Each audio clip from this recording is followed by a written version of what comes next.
Assalamualaikum class, my name is Zanvi Clark and my roll number is 3108. I am a member of group 1 and my topic for presentation is obesity.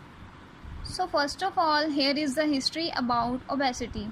Obesity is generally a common problem worldwide. In 2008, it was estimated that 1.46 billion adults worldwide were overweight and 502 million people were estimated to be in the obese range. The World Health Organization 2016 report indicates that worldwide obesity range is rising, with over 600 million people in the obese range, which is estimated to be more than 1.9 billion adults are overweight.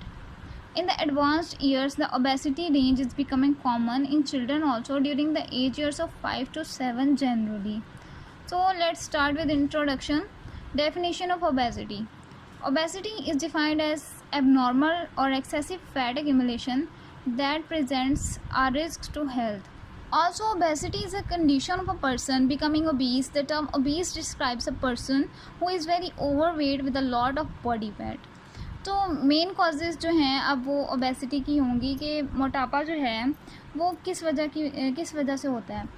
Obesity is generally caused by eating too much and moving too little. If a person consumes high amounts of energy, particularly fat and sugars, but do not burn off the energy through exercise and physical activity, much of the surplus energy will be stored by the body as fat.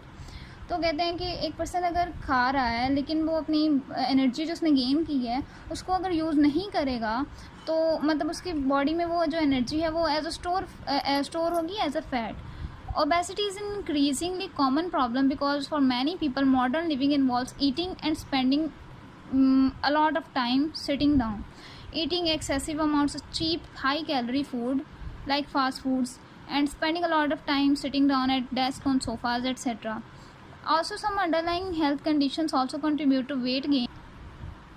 Underlying health conditions भी मतलब बहुत कम है कि वो obesity cause करें. मतलब अगर वो कंट्रोल कर ली जाए तो वो ओबेसिटी की कॉज नहीं बनेगी. Hypothyroidism is an under active thyroid gland condition in which thyroid doesn't produce enough hormones for body growth. So the main causes include calories, poor diet, lack of physical activity, genetics, medical reasons, and underactive thyroid gland Cushing syndrome. First of all calories, मतलब अगर एक person जो है वो active नहीं है, active state में नहीं लाता अपनी बॉडी को, तो कैलोरीज गेन करी जा रहा है तो वो ओबेसिटी कॉज होगी. पुअर डाइट कंडीशंस में आ जाएगा फास्ट फूड वगैरह, alcohol based sugary drinks etcetera. और लैक ऑफ फिज़िकल एक्टिविटी में मतलब कि आजकल कोई भी फ़िज़िकल एक्टिविटी में ना इंसान ज़्यादातर अपना टाइम नहीं लगाता. इसलिए department of health and social care ने रेकमेंड किया था कि एडल्ट्स को एटलीस्ट 150 मिनट की जो है वो एरोबिक एक्टिविटी करनी चाहिए ताकि उनकी बॉडी जो है वो एक्टिव स्टेट में रहे. For example cycling and fast walking. इसी तरह से जेनेटिक्स में जो है वो रेयर है कि बहुत जेनेटिक्स में ना मतलब कि आपको पेरेंट्स से जो है वो ओबेसिटी, अगर पेरेंट्स में ओबेसिटी थी तो वो फैक्टर आप में भी आए.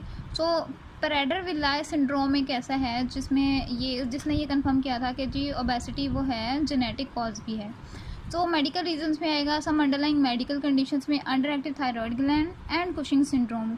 Cushing syndrome is that which causes overproduction of steroid hormones. Means hormones की भी एक हमें मतलब उनकी एक अमाउंट फिक्स होती है कि इतनी अमाउंट में अगर हॉर्मोन्स हैं वो काम कर रहे हैं तो वो बिल्कुल ठीक है, लेकिन अगर वो ओवर प्रोडक्शन हो गई तो फिर वो मतलब कि ख़राबी करेंगे, जैसे कि मतलब आपको नुकसान देंगे वो, जो कि मतलब बॉडी के लिए अच्छा नहीं होगा. So next is checking methods for obesity.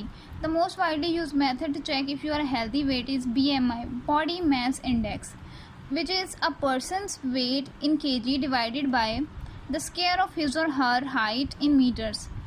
मतलब नॉर्मल एडल्ट्स के लिए जो BMI है वो उन्होंने रेंज बताई है 18.5 to 24.9. इसी तरह से 25 से 29.9 तक जो है वो ओवरवेट काउंट किया जाएगा और 30 to 39.9 जो जिसका BMI आएगा वो ओबीस पर्सन होगा.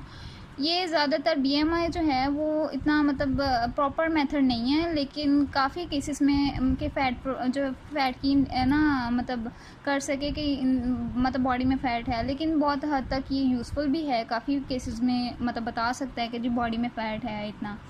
तो सेकंड मेथड जो है वो है waste size. It's a better measure of access fat Men with waist of 94 centimeter or more and women with 80 centimeter or more are likely to develop obesity related health problems. So now my main topic is about role of thiamine dependent enzymes in obesity and related chronic disease states. Thiamine. What is thiamine? Thiamine vitamin B1 is a water-soluble vitamin that is required for the metabolism of glucose. It is commonly found in meat, eggs, fishes, and whole grains. Now, breads fortified and with thiamine and multivitamins are widely available. Under normal conditions, thiamine is reserved for 3 weeks in the liver of average adult humans, and it is depleted during the disease, surgery, and the times of sustained physiological stress. मतलब ये है कि जी thiamine जो है वो हमारी body में reserve रहता है इन द लिवर, लेकिन जब तक सर्जरी, कोई बीमारी या फिर फिजियोलॉजिकल स्ट्रेस वगैरह ना हो तब ये रिलीज़ हो जाता है. तो function of thiamine is the thiamine functions primarily as a cofactor to help enzymes perform their molecular reaction. So let's move to the role of thiamine in glucose metabolism. The recommended daily intake for adults is 2000 kilocalories and 2500 kilocalories for women and men respectively. But in America and UK, मतलब consumption of calories जो है वो day by day increase हो रही है. 3770 kilo calories and 3400 kilo calories जो per day use की जा रही हैं.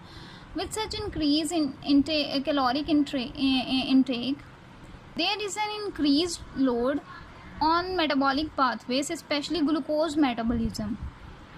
As we know, in the obese persons, most calories are in the glucose form, and there are several key enzymes that require thiamine as a cofactor. Glucose load causes the pancreas to secrete insulin, and glucose is taken into the cell where it is metabolized to pyruvate through glycolytic pathway. Ideal conditions में तो ये होता है कि जी pyruvate जो है वो mitochondria में एंटर होता है, एसिटाइल कोए की प्रोडक्शन होती है, फिर पायरुवेट डीहाइड्रोजनेस के ज़रिए से ऑक्सैलो एसीटेट, फिर सिट्रेट एंड फिर कीटोग्लूटारेट डीहाइड्रोजनेस एटीपी और सिट्रिक एसिड साइकिल की फॉर्मेशन का मतलब वे है एक. दिस में be considered optimal metabolism of glucose a clean burn. मतलब कि आइडियल कंडीशंस में जो है वो क्लीन बर्न मतलब कि सीधा से एक मतलब 2 साइकिल चलते हैं, ग्लाइकोलिसिस से सीधा सिट्रिक एसिड साइकिल. लेकिन अगर थायमिन की डेफिशिएंसी हो जाए तो थायमिन डेफिशिएंसी जो है वो ऑल्टर्ड मेटाबॉलिज्म स्टार्ट कर देती है बॉडी में.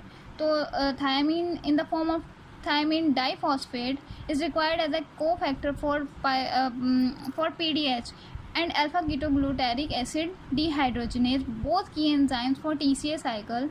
Therefore, thiamine deficiency compromises the enzymes and alter the metabolism.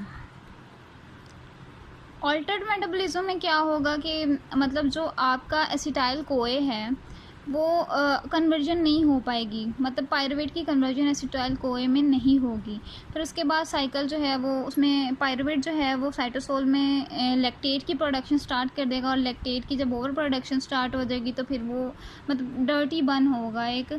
This में be consider to be suboptimal metabolism a dirty burn. The importance of magnesium ions, मतलब divalent cations जो हैं वो always important होती हैं for the enzymes to completely work properly. मतलब TDP की formation के लिए हमें thiamine requires magnesium ATP, the enzyme thiamine pyrophosphokinase. TDP dependent enzymes also require presence of divalent cations to achieve activation. मतलब कि मतलब डाइवेलेंट कंटाइंस जो हैं वो बहुत इंपॉर्टेंट रोल प्ले करती हैं. The recommended daily allowance for the thiamines is 1.3 milligram per day and 0.5 mg. Thiamine is required to process 1000 kilocalories. So there is no increasing evidence that obese population may have nutritionally.